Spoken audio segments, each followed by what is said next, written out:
Good morning everyone. So we are going to start off today's class. So in the last class we had done about sampled matched filter, where we had studied about how to realize a coherent detector for BPSK system. What is meant by BPSK? Where m value is equal to 2. So we had made use of coherent detector for m is equal to 2 PSK, where we had realized the correlator receiver is designed in digital hardware, which is by making use of shift registers. So this is done by making use of a structure called as sampled matched filter. So we are going to now discuss particularly about how to obtain the coherent detection, or how to be able to decide or detect the coherent detection of MPSK modulated signal. So today we are going to talk about the MPSK system. So let us start off with that. So MPSK in general, m can take any value. If m is equal to 2, it's a very simple case where we had realized a correlator receiver already. Now m value is greater than 2. For this particular example, I am taking the m value as greater than 2. So for this value of m, I have to realize a coherent detector. So how to do this? Let us first try to understand how the symbols are recognized in MPSK, how the symbols are assigned with the amplitudes in MPSK system. Later on we will go with the structure of the transmitter or the detector part. So this splitting or this concept of understanding MPSK will give you how the hardwares are designed to obtain the same. Please join the class well before. Don't come in between. I am telling you now itself, please don't come in between. It will be very difficult because simply unnecessarily it will be blinking, and currently the number of participants is 46. Don't think that we are not noticing. We are noticing everyone, and who are all missing the classes, I am able to recognize them. It will be taken into action. You people have to answer. So this week, please be ready to face the blow of whatever the attendance that you have been getting. Okay, I'll give the consolidated attendance to respective authorities, so they are going to take care of the things. Okay, having said that, let us continue. So I'm going to take an example of m value greater than 2. We shall try to obtain the expressions for the symbols in an M-array PSK for m value greater than 2. So in general, for a MPSK system or a PSK modulated waveform, I can write the symbol expression as SI, the symbol S suffix I, which is the ith symbol. It can be expressed as under the root 2E by T, 2E by capital T, where E is the symbol energy and T is the symbol time, into cosine of the angle, which is the carrier content, omega naught t minus, which is varying. Phi I of t will be varying. Since it's a PSK system, the phase of the carrier will be variable, and that variation depends on which symbol I am trying to transmit. So what is this phi I?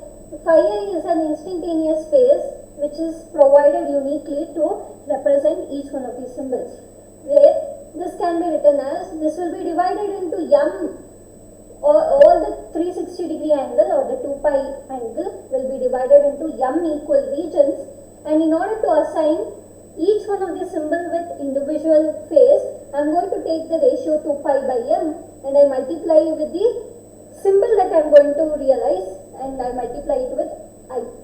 This particular symbol I am going to transmit it over a period 0 to capital T. I hope this is visible. Is there yeah, okay. Then coming to m value can be anywhere between, the I value can be taken from any value from 1 to so on up to capital M. So this is what is the realization of the symbols in general for an MPSK system. Now we are going to look at how to realize the correlated receiver or the coherent detector for this particular type of a MPSK module. How to do this? Let us first try to analyze and try to obtain what are known as, we will recognize the basis functions. How many basis functions are there? I hope you still remember how we separated the things out in the case of ASK. Now I will just explain this. You have to communicate it to me how to expand this. So this is of what form? I am going to rewrite this under the root 2e by t into cosine of the angle omega naught t minus 2 pi I by m. This is the instantaneous phase for individual symbols. So this particular expression is of the form cos of a minus b. What is cos a minus b?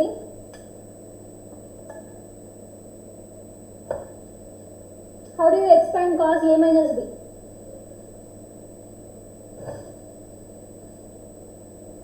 Cos A cos B plus sin A sin B. Yes? Ritvish, tell me. Be louder. Cos A cos B plus sin A sin B, Correct. ma'am. So we can write this cos of a minus b as cos a cos b plus of sin a sin b. So having known this mathematical identity or trigonometric identity, I can expand this and write this as, let me split, I already know the normalized amplitude of a basis function which is under the root 2e by t. So I am going to split this and write this as root e into under the root 2 by t. I am going to split this cos of, which is a, in place of a I have omega t, omega naught t, in place of b I have 2 pi I by m. So I can write this as cos omega naught t into cos 2 pi I by m my plus of sin omega naught t multiplied by sin 2 pi I by m. So I can split it like this. Now I am going to multiply this factor within the bracket. Now I can write this as root e. I will multiply this with cos 2 pi I by m because it's going to be constant. It's a constant value. It's not varying with respect to time. So I have grouped root e with this, and then I'll take 2 by under the root 2 by t into cos omega naught t. Similarly, on the second term also, I am going to multiply root e with respect to sin 2 pi I by m. Okay, multiplied by the factor 2 by t into sin omega naught t. So please observe here one thing. Very importantly, whenever I am expanding the terms, so you can see that one of the terms, this is of the form where we have written the given symbol in the form of their linear representation. What do you mean by linear representation? This SL of t is written as a combination of, in terms of their basis function, n-dimensional basis functions. I can write this as a11. Let me recognize the basis functions first. So how many basis functions are there?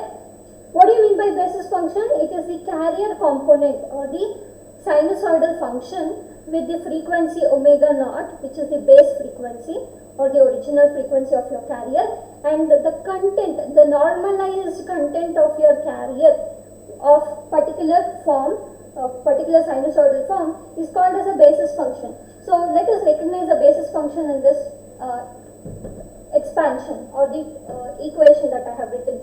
So please recognize the basis function on this first part. Which is the basis function? Cos omega naught t. cos omega naught t along with 2 by under the root 2 by t. Why? Because we are going to normalize the things. So this is our basis function. So I name this as xi1 of t. Okay. Then coming to the second part, if you observe here, similarly I have another omega naught t combination along with under the root t. I'm going to identify this also as another basis function because this is entirely a different sinusoid other than the cos. So therefore this is xi2 of t. So now I have identified the basis function. So what will be this part? Any symbol Si of t can be expressed as a11 into xi1 of t. I'm writing it in general. So in general means ai1 of xi1 of t plus ai2 of xi2 of t. I'm writing only two basis function because I have only two. So like this I can expand this. Now identify which is ai1 in this. This part becomes the coefficient for the xi1 of t. So this is ai1 and this part will happen to be ai2. That is the amplitude of the second basis function or the coefficient of the second basis function ai2. So this is how I am going to identify the symbols in terms of linear combinations of basis function. I hope till here so far it is fine. Understood? Do you have any doubts here? Shall we proceed? Yes, ma'am. No doubts. Okay. So we have now identified the basis function. Now let us try to take a particular case of m and then try to write the symbol expressions, and I am going to explain it for a particular case of m value so that we will get an idea about how to fix up a decision boundary. So before we could go and decide what is to design a particular what we call it as design a receiver, we need to first design or fix up a decision boundaries to identify each one of the symbols precisely. So we are going to now first identify the location points of symbol S1, S2, so on of depending on the m value. I am going to take a specific example and then try to explain the fixing up of decision boundary for a MPSK system. So similarly we had also explained how to fix up a decision boundary for ASK. Now I am going to explain similar things with respect to MPSK. Okay. So now I'll rewrite this expression that we have got. Si of t is equal to under the root cos 2 pi I by m into xi1 of t plus under the root e sin 2 pi I by m xi2 of t. So there are only two basis functions here. Let me consider m value as equal to 4. M value is equal to 4 in this case. Now let us try to give I value. I can take any value, and this will be transmitted over one symbol period. I can take any value between 1, 2, 3 and 4. So there will be 4 symbols corresponding to S1 of t. S1 of t. What do I get?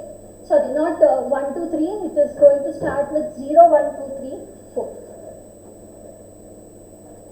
Right? It is going to start off with 0, 1, 2, 3, 4. So you can start off with 0, 1, 2, 3, 4 or 1, 2, 3, 4, whichever it is. Okay. Let me start off with 1, 2, 3, 4. Let's see.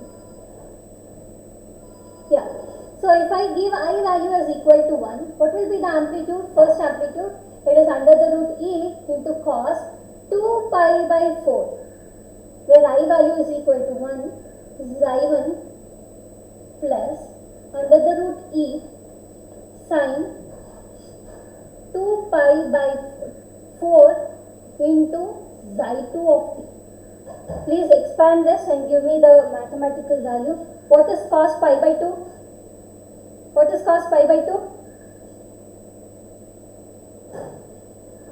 What's the value of cos pi by 2? 0. 0. So first term is going to go to 0. Coefficient of xi1 is 0. So therefore it is 0 plus, what is this? Root e multiplied by sin pi by 2. 0, ma'am. 0. Why should it be 0? Root e One ma'am. psi 2 of t. It is just root e into psi 2 of t. Correct? Because sin pi by 2 value is equal to 1. Next, second symbol, s2 of t. Again if I write, it is under the root e cos 4 pi by 4 into xi 1 of t plus root e into sin 4 pi by 4 into xi 2 of t. Now you tell me what I am going to get here.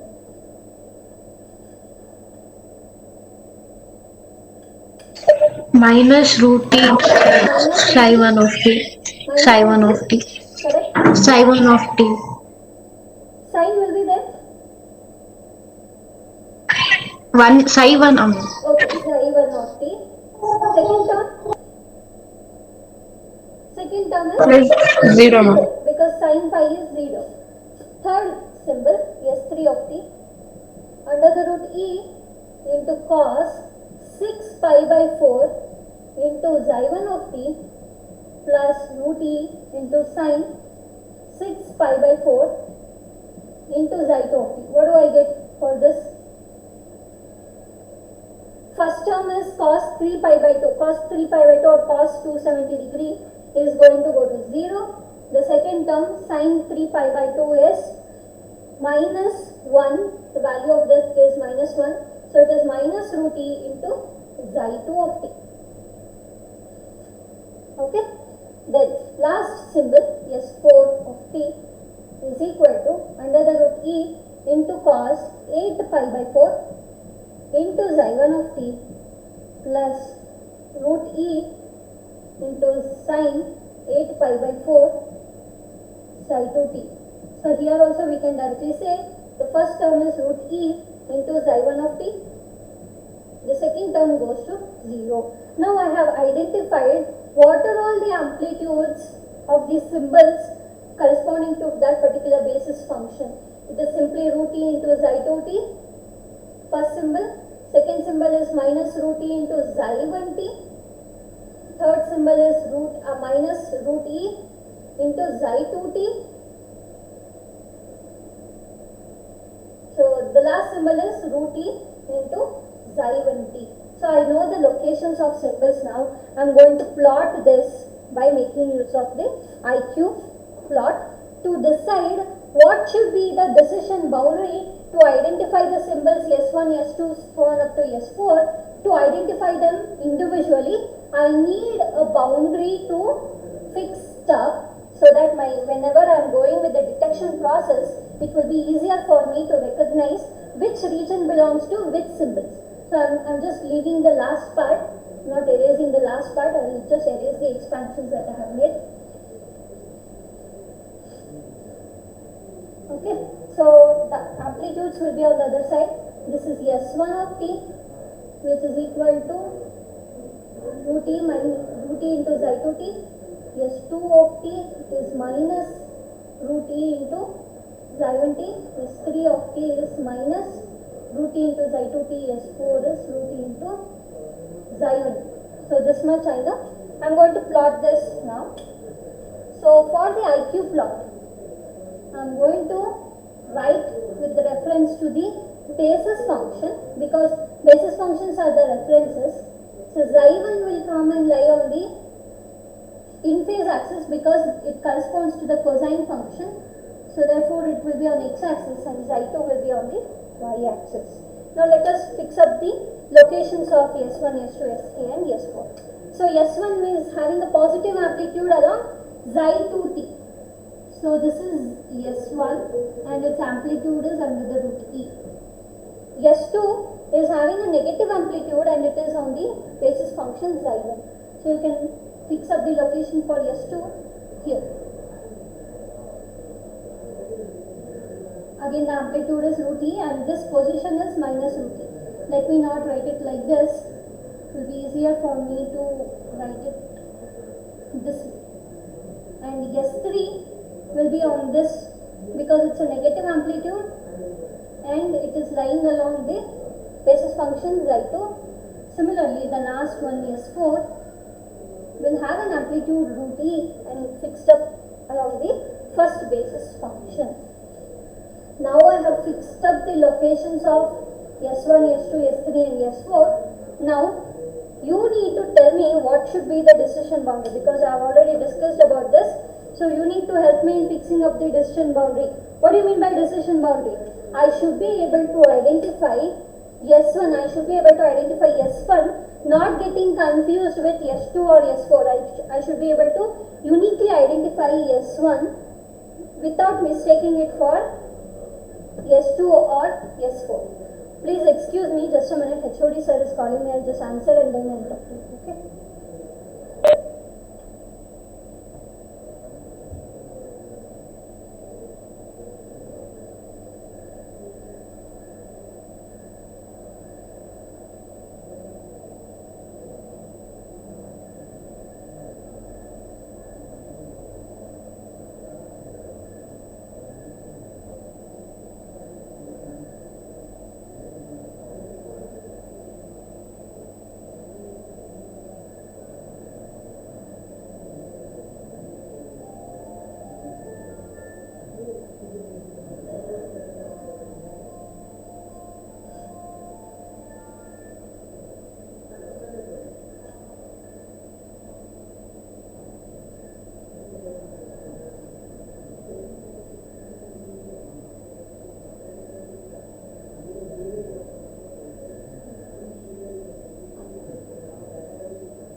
Sir ಹೇಳ್ರಿ class ಇದೆ sir ಹಾಂ class ಇದೆ sir ಹಾಂ ಈಗ 10:30 ಮುಗಿದೈತೆ ಯಾ okay let us proceed. So we are going to now observe how to fix up a decision boundary. So I need to be able to uniquely identify S1 without confusing it with S2 and S4. I need to uniquely identify other symbols also without confusing with the adjacent symbols. How to do that is to just, the simplest of the method is to draw a decision boundary between the two symbols. How to fix up a decision boundary? We are going to find out the distance of separation between the two symbols and we are going to draw exactly at the midway of the line joining the two symbols. I am going to draw a perpendicular line which is going to fix up a decision boundary. By doing so, in this case also, I will have the decision boundary fixed up something like this. So this is a decision boundary.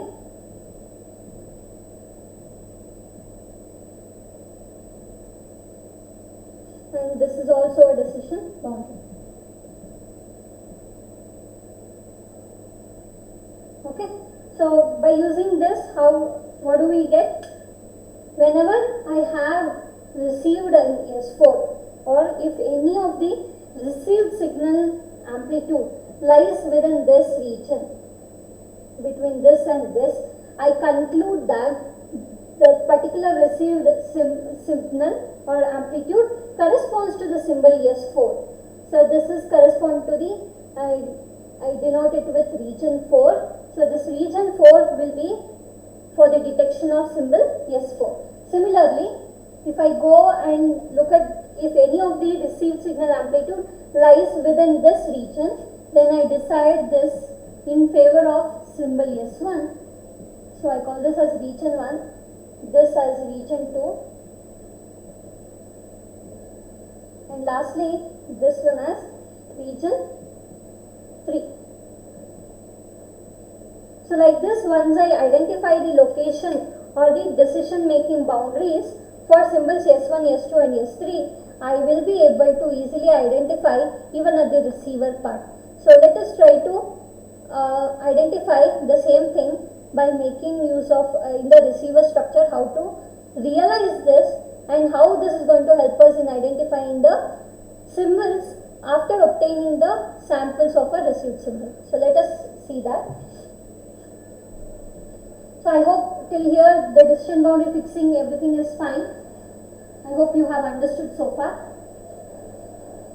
Whenever I send any signal through a channel, always I assume it to be the noise affecting the signal is the AWGN noise. That is what is our assumption. Having said that the AWGN noise disrupts the signal transmission, I assume that the received signal will be of the type R of t, where I have transmitted a symbol under the root 2e by t multiplied by cos phi I into cos omega naught plus sin phi I into sin omega naught t plus of the noise n naught of t, and this is obtained over a symbol period 0 to capital T, where I can take any value from 1 to m. 1 to m. So this is how we are going to receive the signal on the receiver side, where n is the additive, 0 mean additive white Gaussian noise. It's a 0 mean Gaussian noise. 0 mean Gaussian noise or 0 mean Gaussian random variable. So this is what we will obtain. So what do we do in coherent detection is, we are going to generate the carrier with precise information of the phase. That is what we do in the normal coherent scenario. Here also we are going to do the same thing. In this case, what we require is, we require the information which is known as the pre-detection point. The pre-detection point Z I of t, we require this information in order to decide whether that particular symbol is S1, S2 or S3 or S4. Now if you observe, there are two basis functions here. I need to be able to reconstruct the amplitude coefficient corresponding to both the first basis function and also the second basis function from the received signal. Only then I will be able to tell to which quadrant my received signal belongs, and depending on to which region my signal belongs, I can decide that in favor of that particular symbol. So how to do that? So till now we have come across what is the receiver structure called as coherent detector or a correlator. So coherent detector is nothing but it makes use of the carrier information, and we have come across a correlator receiver where I am going to obtain the coefficient of the first basis function by obtaining a parameter called as x, because it is corresponding to the cosine function and it also gives me the value of x coordinate. So I am writing it in terms of x. So this is a correlator function which compares the received vector r of t in term with respect to the reference signal, which is the basis function for xi1, that is the x-axis basis function, that is xi1 of t. By doing so, I am going to get the ai1 component, that is the under the root e times cos phi I information. I am going to get it by doing this correlator operator, and I obtain the second coefficient for the second basis function by correlating the incoming received signal with respect to the second basis function, which is xi2 of t into dt. Okay, so this is how we are going to do the demodulation process. So how it looks is, I have r of t which consists of si of t plus nt. I am going to feed this information into the two channels, where one of the reference signal for the first upper channel would be the basis function xi1 of t, which is the normalized basis function under the root 2 by t into cos omega naught, and the second channel would be under the root 2 by t into sin omega naught t. and then I will pass it through an integrator 0 to t, and then here also I am going to pass it through an integrator. So what do we expect out of this? The values of x and y. Now if you see, depending on different I values, we have different phases being associated with different symbols. That means we are able to distinguish between the two symbols by identifying the phases of the instantaneous phase of the symbols. That also is possible. If I get to know what is the phase difference between the two symbols, then I can easily identify, or depending on the phase of the obtained received signal, I can easily identify whether it is S1 or S2 or S3 or S4. How do I obtain the phase for this? I know, see, once I calculate x and y, I get some point here. I can locate, so this will be my x value and this will be my y value, capital X, capital Y value. Now how to obtain an angle for this? I join the line from the origin, mathematically I am showing. I want to find out what is the angle subtended here. Okay, how do I find? I know x value, I know y value. So I make use of what is called as, to know the angle theta, I can find out tan of the angle theta, which is equal to y by x. Correct? Opposite by adjacent. So to know the angle theta, I can take the tan inverse of y by x. So this is a simple mathematical process where I can obtain the angle subtended by the point at the origin. So I am going to do the similar process here. How to do that is, once I obtain x and y values corresponding to the basis function xi1 and xi2, I am going to find out the angle it subtends at the origin. So I take r of t, which is the combination of the signal and noise. I am going to feed it through a channel or a multiplier which compares the incoming received signal with the reference basis function xi1 and xi2 individually, because xi1 corresponds to cosine function and xi2 corresponds to sine function. Okay, once I get this, I am just passing it through the integrator, which integrates over one symbol duration. I obtain x in the upper channel, I obtain capital Y in the lower channel. I have already written the expression for x and y. Let me rewrite. Integration from 0 to t, integration from 0 to t, r of t compared with or multiplied with xi1 t dt. Similarly, y, integration from 0 to t, r of t into xi2 t. What I am going to do with this process is, I am going to feed it to a block which is going to help me in evaluating. Let me write a little bit farther away. So I am going to feed this x and y values into a block which is going to help me in finding the angle subtended. That is, I want the inverse tan, that is arc tan of the ratio y by x. Okay, I am finding the inverse tangential function of y by x ratio, values of y by x. So from this I get an instantaneous phase I, which is the reconstructed phase of the original signal. Whatever the received signal will be there, I am going to get the instantaneous phase of that received signal, and that I name it as phi I cap. That means it's a recovered phase. I am going to compute, but I already know the reference phase values that is assigned for S1, S2, S3 and S4.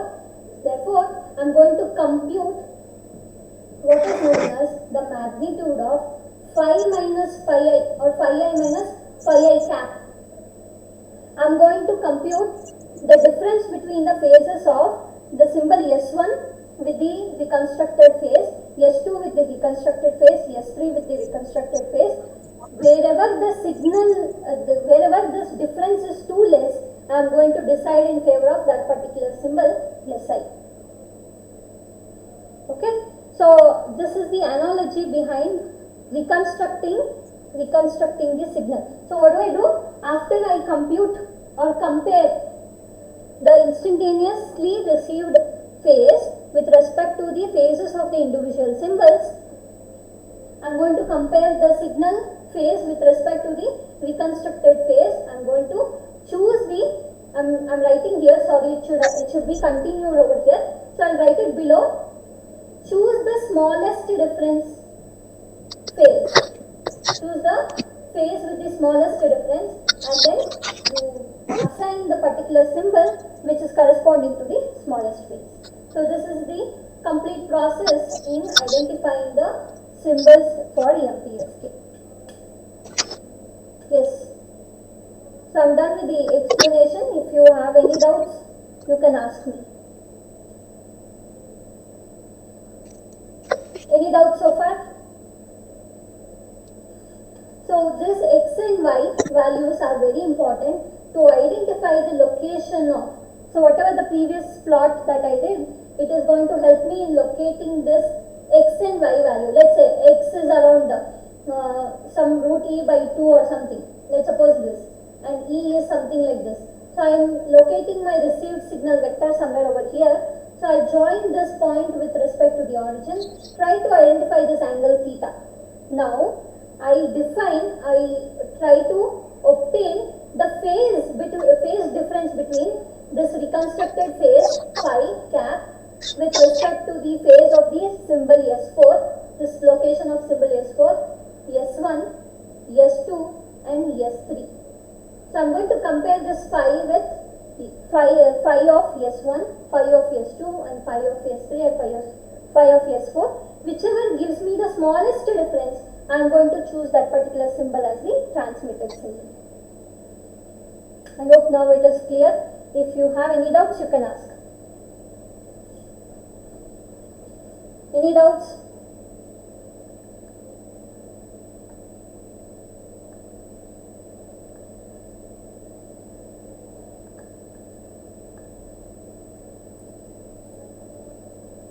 Guys, any doubts? No, ma'am. No. So this is it with respect to coherent detection of MPSK system. So in the next class we are going to study about coherent detection of FSK system, which is FSK is slightly different from that of other modulation techniques because it's slightly complex because it involves two different frequencies for us to deal with. So we are going to see the coherent detection of FSK in the next class. So I'm going to stop it over here. So we are going that bit slow, but we need to pace up little bit. So whatever the assignments that I'm going to send, you have to do it that day itself. So today you are going to get one assignment on sampled matched filter, which is left. I have not given it to you yet. So I'm going to send it and put it on the Moodle today itself, as soon as the class is over. So finish it off and then you can submit it by tomorrow before the class. Okay. So I'm going to stop the class over here.